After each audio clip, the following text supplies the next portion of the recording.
মক্কায় মসজিদুল হারামের অভ্যন্তরে জমজম কূপের অবস্থান। এই কূপের পানি পৃথিবীর সবচেয়ে বিশুদ্ধ ও সর্বোত্তম পানি। ইসলামী বর্ণনা অনুযায়ী নবী ইব্রাহিম আলাইহিসসালামের শিশুপুত্র ইসমাইল আলাইহিসসালামের পায়ের আঘাতে এই কূপের সৃষ্টি হয়েছিল। হজ ও ওমরা আদায়কারীর জন্য বিশেষভাবে এবং পৃথিবীর সব মুসলমানদের জন্য সাধারণভাবে জমজমের পানি পান করা মুস্তাহাব। সহিহ হাদিসে বর্ণিত হয়েছে, নবীজি সাল্লাল্লাহু আলাইহি ওয়াসাল্লাম নিজে জমজম থেকে পানি পান করেছেন। সহিহ বুখারী। জমজমের পানি দাঁড়িয়ে বা বসে উভয়ভাবে পান করা যায়।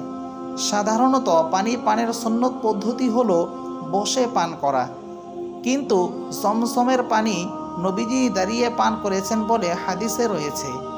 সহিহ মুসলিম।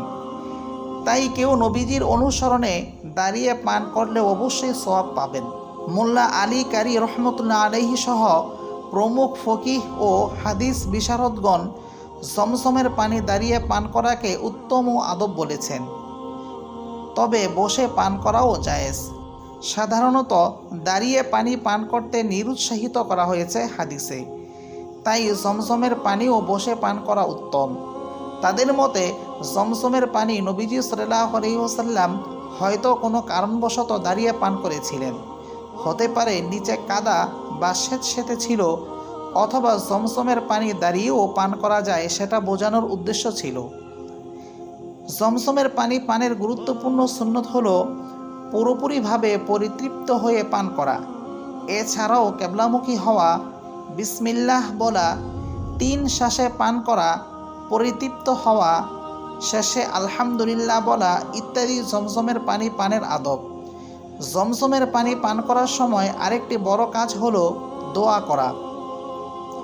জমজমের পানি পান করার সময় একটি দোয়া পাঠ করা সুন্নত। দোয়াটি হলো, আল্লাহুম্মা ইন্নী আসআলুকা ইলমান নাফিআ ওয়া রিজকান ওয়াসিআ ওয়া শিফাআম মিন কুল্লি দাইন। হে আল্লাহ, আমি আপনার কাছে কল্যাণকর জ্ঞান, প্রশস্ত রিজিক এবং যাবতীয় রোগ থেকে আরোগ্য কামনা করছি। অন্যান্য দোয়াও করা যাবে। পূর্বসূরি মনীষীদের জীবন ইতিহাসে দেখতে পাই, তারা জমজমের পানি পানের সময় বিভিন্ন দোয়া করতেন।